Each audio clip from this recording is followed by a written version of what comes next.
Hey, what's up, guys, and welcome back to my reading journey. Hope you're all doing fine, and we're gonna continue with new story. It's a Lickpenny lover. So let's begin. There were 3,000 girls in the biggest store. Maisie was one of them. She was 18 and a sales lady in the gents' clothes. Here she became versed in two varieties of human beings: the kind of gents who buy their clothes in department stores, and the kind of women who buy clothes for unfortunate gents. Beside this, wide knowledge, wide knowledge of the human species, Maisie had acquired other information. She had listened to the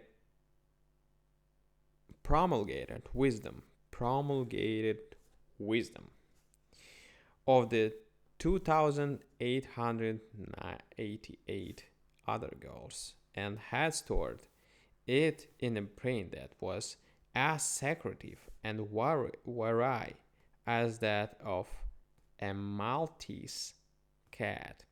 Perhaps Nature, foreseeing that she would lack wise counselors, had mingled, mingled the saving ingredient of shrewdness, shrewdness, along with her beauty, as she has endowed, endowed, endowed the silver fox of the priceless fur above the other animals with cunning. For Maisie was beautiful. She was a deep tinted blondie with the calm poise of a lady who cooks butter cakes in a window.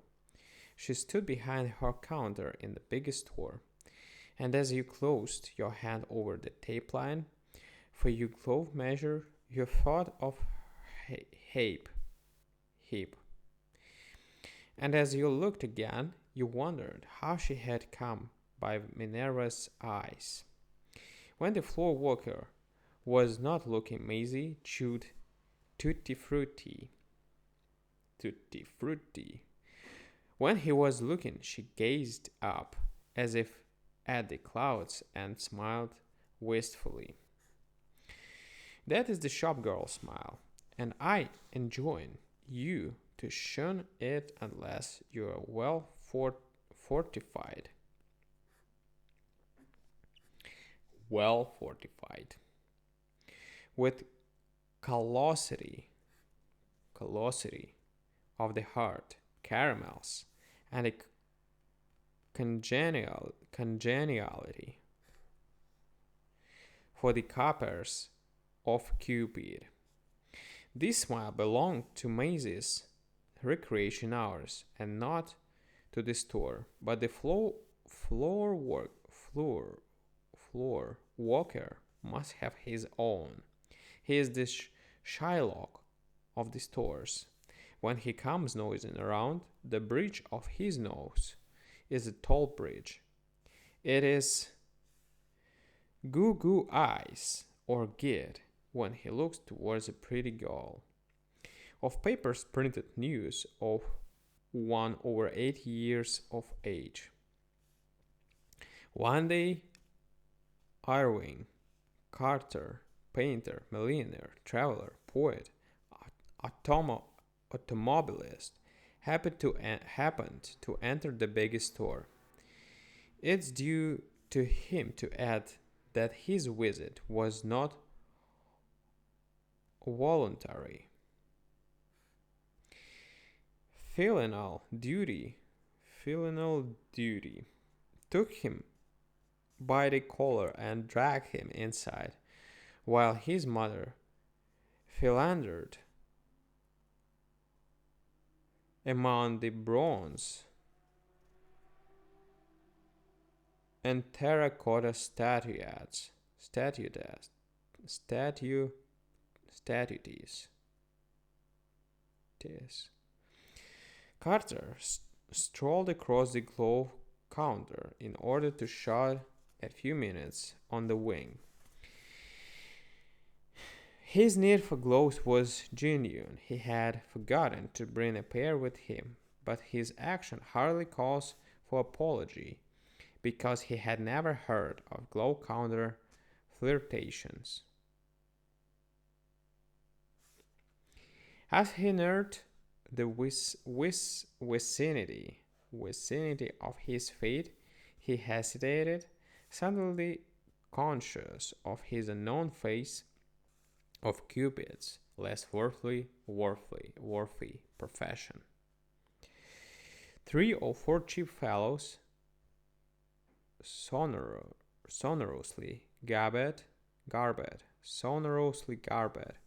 were leaning over the counters, wrestling with the mediatorial hand coverings, while giggling girls played vivacious second vivacious seconds to their lead upon this strident string of coquetry.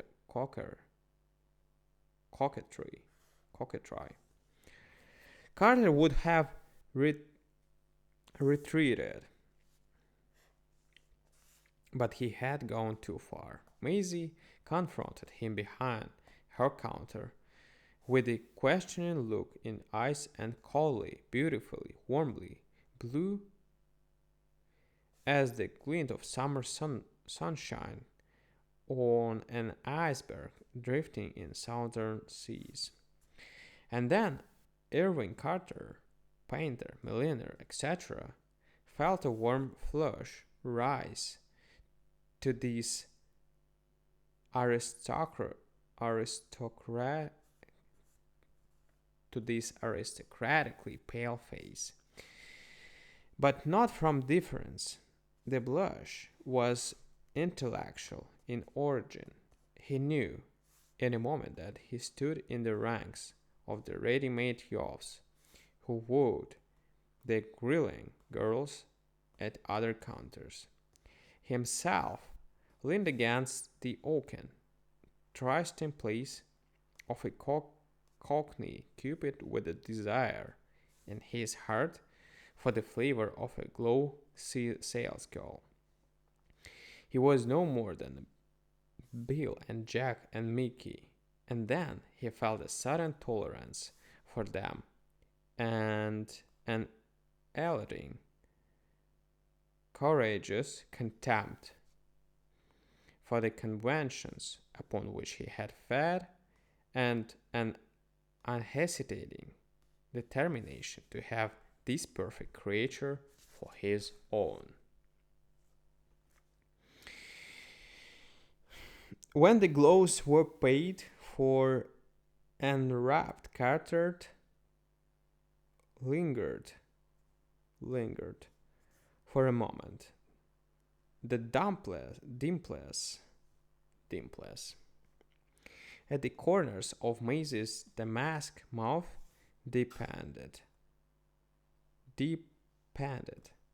All gentlemen who brought clothes lingered in just that way. She curved an arm, showing like sashes through her shirt waist sleeve, and rested an elbow upon the showcase edge. Carter had never before encountered a situation of which he had not been perfect master, but now he stood far more awkward than Bill or Jack or Mickey.